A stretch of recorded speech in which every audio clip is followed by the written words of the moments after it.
Raghavan sir, இவங்க நகர சொல்லுங்க சார், மறைக்கிறாங்க சார். நம்ம சொன்னா கேட்க மாட்டாங்க. அமைச்சர் வந்து சொன்னா தள்ளி விடுங்க சார். சார் அவங்க சார் சார் அவரு உங்க டிபார்ட்மெண்ட். ஏய்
அங்க கொடுத்துருங்க.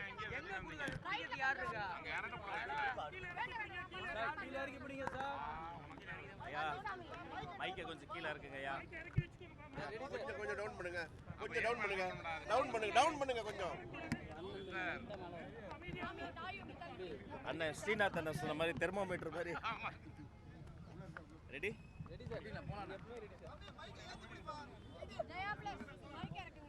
அனைவருக்கும் தமிழ் வணக்கம். இன்றைய தினம் சிலப்பதிகாரத்திற்காக மாநாடு கண்ட மாமனிதர்,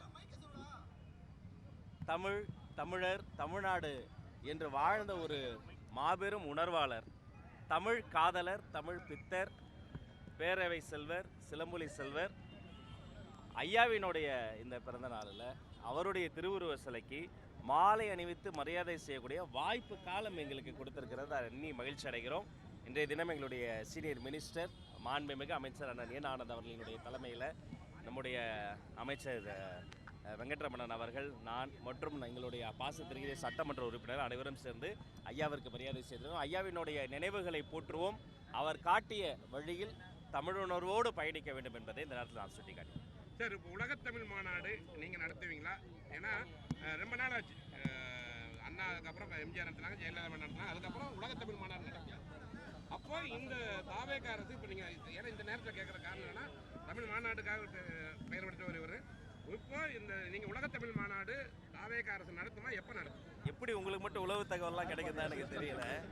தமிழனுக்கு என்று ஒரு நாடு இல்லை, ஆனால் தமிழர்கள் இல்லாத நாடே இல்லை. 196 நாடுகளில் தமிழர்கள் வாழ்கிறார்கள் இல்லையா? இப்போ அண்ணாலாம் தமிழ் தொண்டு, தமிழ் காதலர், எவ்வளவோ தமிழ் சேவைகள் செய்கிறோம். உலகமெல்லாம் இருக்கு. தெருவெல்லாம் தேமுதிர தமிழோசை ஓங்கி ஒலிக்கிறது என்பது உண்மைதான். ஆனால் அவர்களை ஒருமைக்குள்ளார ஒன்றுபட்டு ஒரு குடையின் கீழார ஒரு மகாநாடு நடத்தி வெகு நாட்கள் ஆகிவிட்டது. தமிழனை காத்திருக்கிறார். அது மிக சிறப்பாக நடத்துவதற்காக மாண்புமிகு முதலமைச்சர் அவர்களோடு கலந்து ஆலோசித்து வெகு விரைவில் நல்ல அறிவிப்பு வர இருக்கிறது. அதற்கான ஆயத்த பணிகள் தொடங்கிவிட்டது. அதற்கான பயணத்திற்கான அந்த முதல் அடி, உலக பயணத்தை வீட்டில் இருந்து தானே முதல் அடி எடுத்து வச்சு தொடங்கணும். அந்த பயணத்திற்கான முதல் அடி அடுத்த வாரத்தில் நான் தொடங்கி வைக்க போகிறேன். எல்லா விஷயத்திலையும் நீங்கள் சப்போர்ட் பண்ண மாதிரி இந்த தமிழ் தொண்டில் உங்களுடைய அன்பையும் ஆதரவையும் நான் கூறுகிறேன். விரைவில் நல்ல அறிவிப்பு காத்திருக்கேன். மலேசியாவிலிருந்து அவங்க வந்திருந்தாங்களா? இல்லை நீங்கள் வந்து இப்போ எந்த மாதிரி ஏன் கீழே தேயும் மலேசியா பக்கம் தான் போகணுமா? இந்த பக்கம் மேலை நாட்டில் போய் இந்த ஏழை நாட்டு சார்பாக ஒரு மாநாடு நடத்தக்கூடாதா? பொறுத்திருந்து பாருங்கள். முதலமைச்சர்கிட்ட பேசி அதிகாரிகிட்ட போய் அதை வந்து ஆய்வு செய்து அப்புறம் தான் அறிவிக்கிறோம். முறைப்படி அறிவிப்போம்.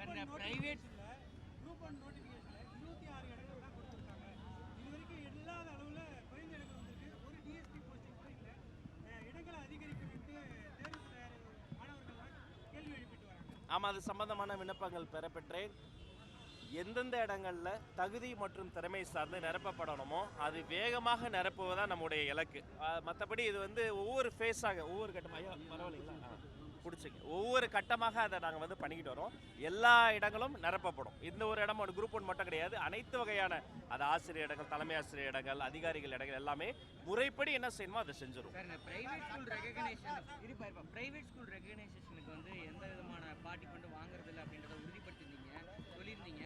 ஆனால் பிரைவேட் ஸ்கூலில் அரசு நிர்ணயம் செய்யக்கூடிய கட்டணத்துக்கு விட கூடுதலாக கட்டணம் வசூலிக்கக்கூடிய பள்ளிகள் மீது என்ன நடவடிக்கை எடுத்திருக்கிறோம், அதை வெளிப்படையாக அறிவிக்க வாய்ப்பு இருக்குது? இந்த பக்கம் அரசியல்வாதிகள் தவறு செய்தாலோ, என் பேரை சொல்லி அதிகாரிகள் தவறு செய்தாலோ கொஞ்சம் கூட அனுமதிக்காதீங்க, யாருக்கும் கொடுக்காதீங்க. ஏற்கனவே அதை நான் உறுதியாக சொல்லியிருக்கிறேன். அதே சமயம் நான் பதிலுக்கு உங்ககிட்ட சில விஷயங்கள் சொன்னேன். என்னது? இந்த கட்டணத்தை குறைப்பது, அதை வெளிப்படைத்தன்மையை கொண்டு வருவது. இப்போ நான் சொன்னதை செஞ்சுட்டேன், அவங்களும் சொன்னதை செய்வாங்க. அந்த மேடையிலேயே நான் கேட்டேன், செய்வோம் தான் சொல்லியிருக்கிறாங்க. ஒரே நாளில் செய்ய முடியாது, ஆனால் ஒவ்வொரு நாளாக ஒவ்வொரு விஷயமாக செய்ய வேண்டும் என்பதை இதன் மூலமாக நான் மீண்டும் வலியுறுத்தி கேட்டுக்கொள்கிறேன். செய்வோம் என்பதற்கும் சண்முகம் ஐயா, முரசொலி பத்திரிகையில் மூத்த கம்யூனிஸ்ட் தோழர் பே. சண்முகம் ஐயா குறித்து பேசி எழுதப்பட்டிருப்பது ஏற்றுக்கொள்ளவே முடியாது. அநாகரிகத்தினுடைய உச்சம். யார் பே. சண்முகம் ஐயா? தனது வாழ்வையும் தன்னுடைய வசதிகளையும் ஏழை எளிய மக்களுக்காக அர்ப்பணித்த ஒரு மாமனிதர். காவிரி கரையோரம் பிறந்து அந்த சிவப்பு துண்டை தோளில் ஏந்தி அவர் களமாடியதும் அவர் போராடியதும் ஒரு புத்தகத்தில் அடக்க முடியாது. ஒரு ஆயுள் அவர் பண்ணதெல்லாம் ஒரு ஆயுள்ல ஒரு மனிதன் பண்ண முடியாது. அப்படிப்பட்ட மாமனிதரை பத்தி விமர்சனம் யார் வேணா செய்யலாம், அரசியல் முரண்பாடு இருக்கலாம். ஆனா என்னென்ன எழுதி வச்சிருக்கிறாங்க? டானிக் குடித்து வளர்ந்தவர், இது வந்து அவங்கள மாதிரி வந்து டாஸ்மாக் டானிக் குடித்த வளர்த்தவர். அவர் எவ்வளவு மோசமா விமர்சிப்பீங்க? அப்ப அரசியல் என்பது நாகரிகத்தினுடைய எல்லையில் நிற்க வேண்டும். முத்தமிழறிஞர் கலைஞர் உயிரோடு இருந்தால் இதை வந்து கடுமையாக கண்டிச்சிருப்பாரு. எவ்வளவு மோசம். அப்ப நாகரிக அரசியலை நோக்கி திரும்பணும். சி.வி. சண்முகமும் பே. சண்முகமும் ஒன்று என முரசொலி எழுதுகிறது என்று சொன்னால் எத்தனை பெரிய வன்மம். அப்ப சி.வி. சண்முகம் ஐயா அவருடைய அரசியல்ல அண்ணா திராவிட கட்சியில அவர் ஒரு களமாடி வராரு. அவரை ஏசுவதற்கு சிறுமைப்படுத்துற பயன்படுத்துறீங்கன்னா அப்ப சி.வி. சண்முகம் ஐயா குறித்து உங்க மதிப்பீடு என்ன? அவரையும் பே. சண்முகம் ஐயா ஒப்புமை சொல்றாங்கன்னா பே. சண்முகம் ஐயா குறித்து உங்களுடைய மதிப்பீடு என்ன? தமிழக வெற்றி கழகம் சார்பில் இதை நான் கடுமையாக கண்டிக்கிறேன். சிவப்பு துண்டு இதை போல சிறுமை செய்தால் இரட்டை போரை அணை பார்த்துக்கொண்டு சும்மா இருக்காது. அனைவரும் நாகரிகத்தின் எல்லையை கருதி அதோடு நிற்க வேண்டியது கடமை.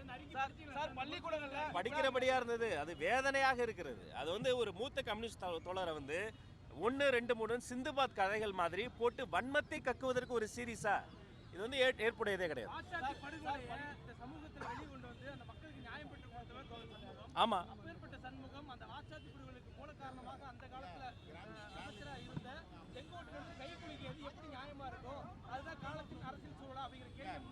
இல்ல அதுக்காக களமாடி நீதிமன்றத்தில் நின்று தீர்ப்பை வாங்கி நிலைநாட்டிட்டார். எல்லாத்துக்கும் சட்ட ரீதியான தீர்வு தான், அதில் அவர் பின்வாங்கவே இல்லை.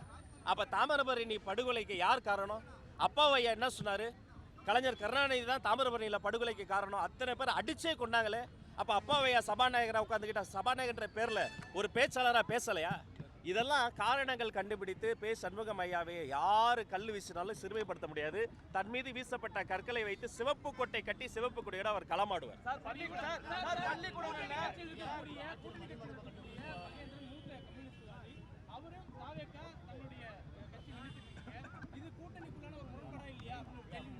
இல்ல, இது ஜனநாயகத்தினுடைய வெளிப்பாடு. யாரு வேணா ஆரோக்கியமா யாரு வேணா விமர்சனம் செய்யலாம். மாப்போசி ஐயாவினுடைய நிகழ்வுக்கு வந்திருக்கிறோம். இதை தாண்டி நான் அரசியல் பேச விரும்பல. ஆனா உறவுக்கு கை கொடுப்போம், உரிமைக்கு குரல் கொடுப்போம் என்பதை இந்த நேரத்தில் சுட்டி காட்டுகிறேன்.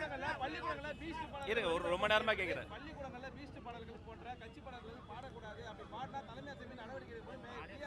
உடனடியாக விசாரித்த ஒரு காணொலி பரவிச்சு 2022 அது எடுக்கப்பட்ட வீடியோன்னு கண்டுபிடிச்சாங்க. அந்த அம்மா நடவடிக்கை எடுக்கிறதா இருந்தாங்க. அன்றைய முதல்வராக இருந்தா அவங்க மீது நடவடிக்கை எடுக்க சொல்லுங்க. நன்றி.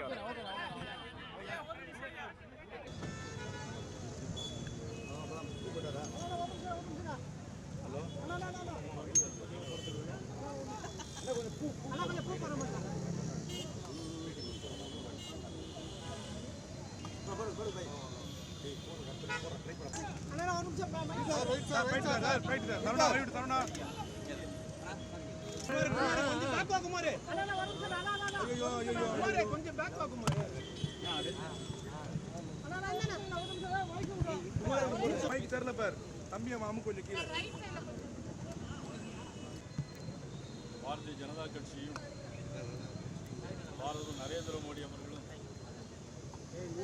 இன்றைக்குமே இந்திய நாட்டிற்காக உழைத்தவர்களையும் இந்த மண்ணிற்காக உழைத்தவர்களையும் நேசித்தவர்களையும் நேசிப்பதையும் போற்றி மகிழ்வதிலும் பாரதிய ஜனதா கட்சி இன்றைக்குமே முன்னணியில் இருந்து கொண்டிருக்கிறது.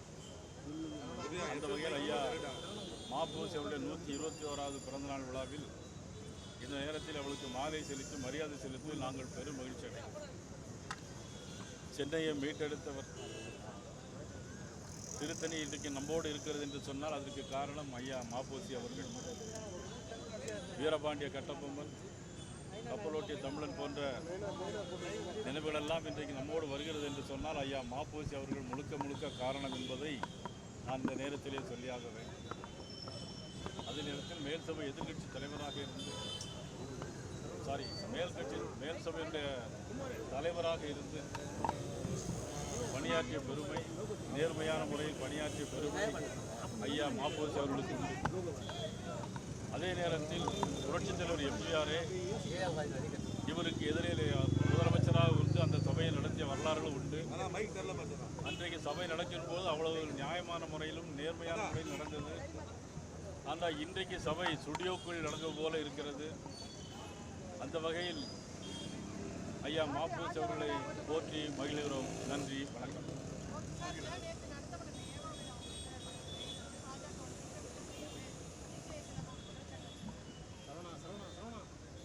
முன்னாள் அமைச்சர் மதிப்புக்குரிய அண்ணன் ஏவா வீட்டில் ரைடு நடந்தால் அதுக்கு பாரதிய ஜனதா கட்சி என்ன சம்பந்தம், எதை வச்சு அந்த இளங்கோவன் அப்படி சொல்கிறாருங்கிறது எங்களுக்கு தெரியல. நடத்தப்பட்ட இது Tamil Nadu police vigilance anti corruption. இதற்கும் பாரதிய ஜனதா கட்சிக்கு என்ன சம்பந்தம் எங்களுக்கு தெரியல. எங்களுக்கு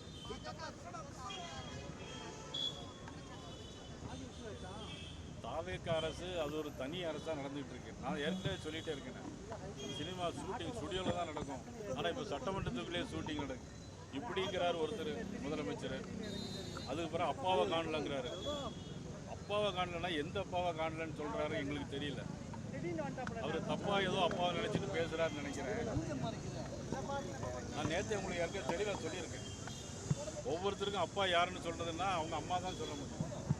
பெத்த அம்மா இவர் அப்பான்னு சொன்னால் தான் நமக்கு தெரியும். ஆனால் இவர் யாரை சொல்லி எந்த அப்பாவை தேடுறாருன்னு எங்களுக்கு தெரியல. நன்றி, வணக்கம்.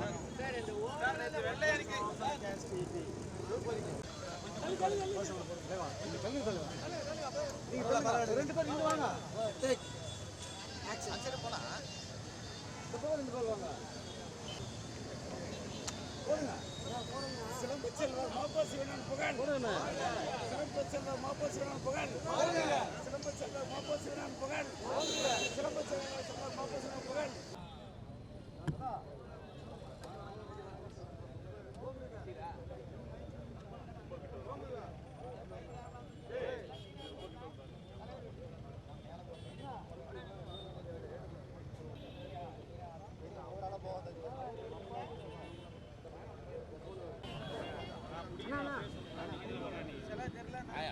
எல்லாத்தையும் குமாரன் எத்தனை தான் பிடிக்கும்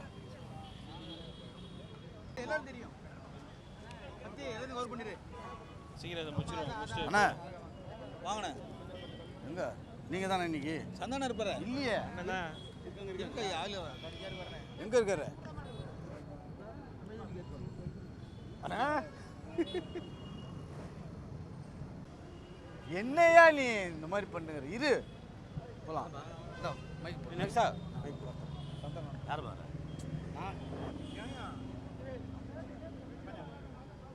பேட்டி இருக்கா?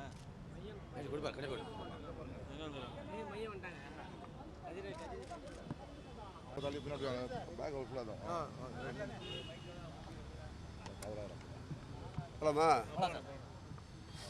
சிலம்பு செல்வர் என்று தமிழ் மக்கள் எல்லாராலும் போற்றப்படுகின்ற ஐயா மாப்பா சிவஞானம் அவருடைய 121வது பிறந்தநாள் விழாவில் கலந்து கொண்டு நாங்கள் உண்மையை பெருமை அடைகிறோம். ஏன்னா கடந்த நூற்றாண்டுகளே தமிழகத்தில் வாழ்ந்த முக்கியமான தலைவர்களில் ஐயா மாப்போசி ஒருவர்.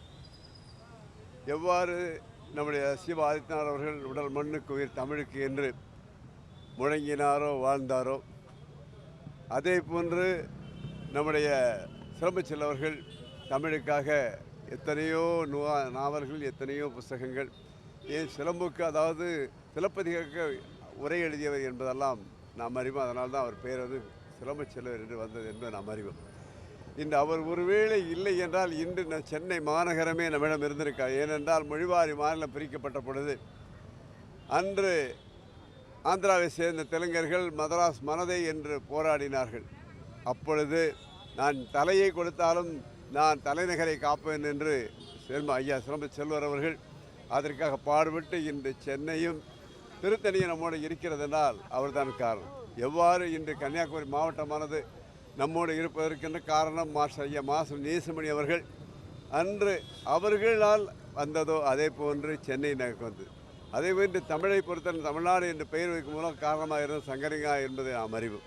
ஆகையால் இதுபோன்ற தலைவர்களை பொறுத்தளவில் ஒவ்வொரு நாண்டும் நாம் நினைவு கூற வேண்டும். இல்லை என்றால் வருங்கால சந்ததியை பொறுத்தல் சரித்திரமும் அறியாது வரலாறும் அறியாது நாட்டுக்கும் நாட்டு மக்களுக்கும் தமிழுக்கும் சேவை மறந்து விடுவார்கள் என்ற காரணத்தினால் ஐயா போன்றவர்களை நாங்கள் தொடர்ச்சியாக வருவது மட்டுமல்ல, அவர் புகழ வேண்டும், ஓங்க வேண்டும், வளர வேண்டும் என்று நாம் கேட்டுக்கொள்கிறோம்.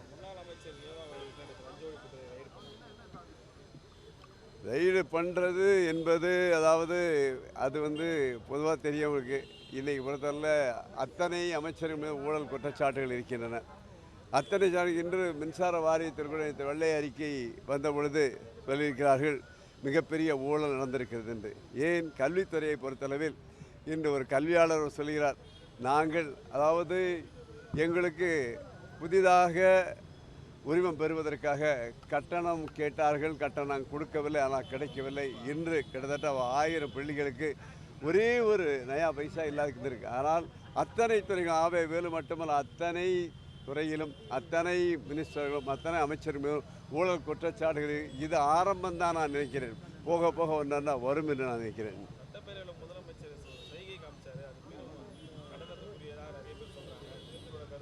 எங்களுடைய கருத்தை பொறுத்தளவில் அதாவது சட்டமன்றம் என்பது ஒரு கண்ணியம் காக்கப்பட வேண்டிய இடம். அங்கே பொறுத்தளவில் அதாவது அவர் சினிமா நடிகராக இருந்து மிகப்பெரிய வெற்றி வந்திருக்கலாம், அதில் ஒன்றும் அது மக்களால் பாராட்டக்கூடிய மக்கள் விரும்பினார்கள். ஆனால் சட்டமன்றத்தின் மாண்பையும் கண்ணியத்தை காக்க வேண்டும் என்றால் நிச்சயமாக இது போன்றவைகள் இனிமேல் நடக்காது இருக்க வேண்டும் என்றால் எங்களுடைய ஆசை.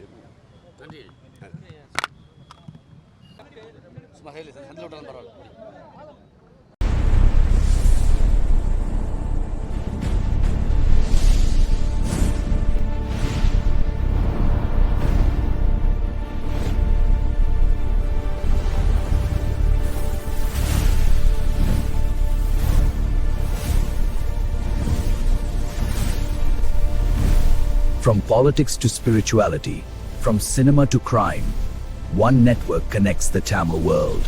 This is U Tamil.